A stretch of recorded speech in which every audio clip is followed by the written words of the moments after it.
Comunicadores Tiraki, Rexichins.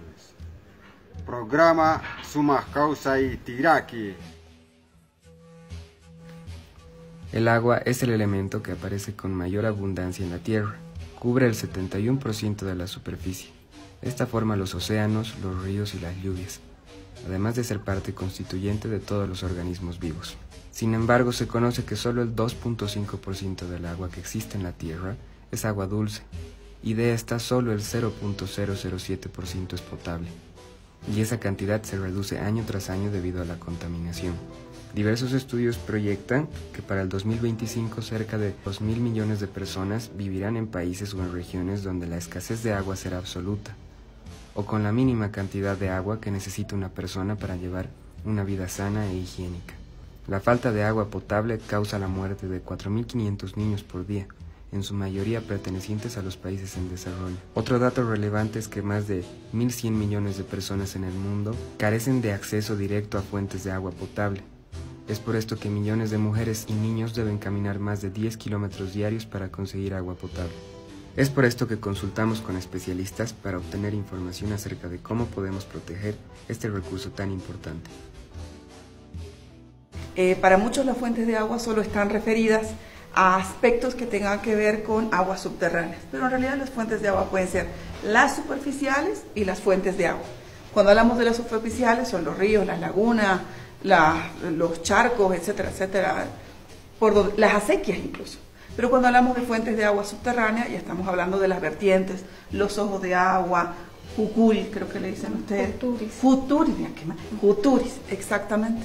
Entonces, cuando hablamos de la protección de las fuentes, es proteger la cantidad y la calidad de esas fuentes de agua, ¿no?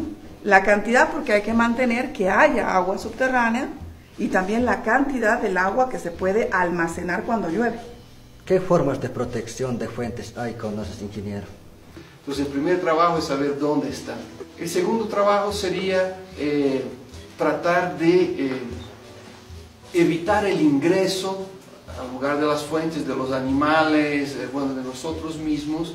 Y en tercer lugar, y creo que lo más importante, sería tratar de recuperar la fuente, o sea, recuperar las plantas nativas que antes había alrededor de la fuente.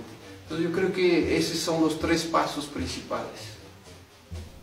Entonces cuando nosotros vemos la protección del agua subterránea, estamos hablando de la cuenca. Entonces nos interesa proteger a la cuenca o la microcuenca, de donde viene escurriendo el agua, donde se acumula, ¿no? Porque el agua escurre y va a llegar a la laguna, o va a llegar al estanque, o va a llegar al atajado. Entonces hay que proteger por donde escurre. Y cuando hablamos del agua subterránea, lo que hay que proteger es por donde el agua entra, por donde infiltra. Eso quiere decir que cuando tú proteges la fuente de agua, proteges el área por la cual escurre o las áreas por las cuales infiltra. ¿Para qué? Para favorecer su cantidad y su calidad. ¿Qué nos recomendarías para brindar políticas para protección de fuentes de agua? Bueno, primero hay que evaluar el riesgo.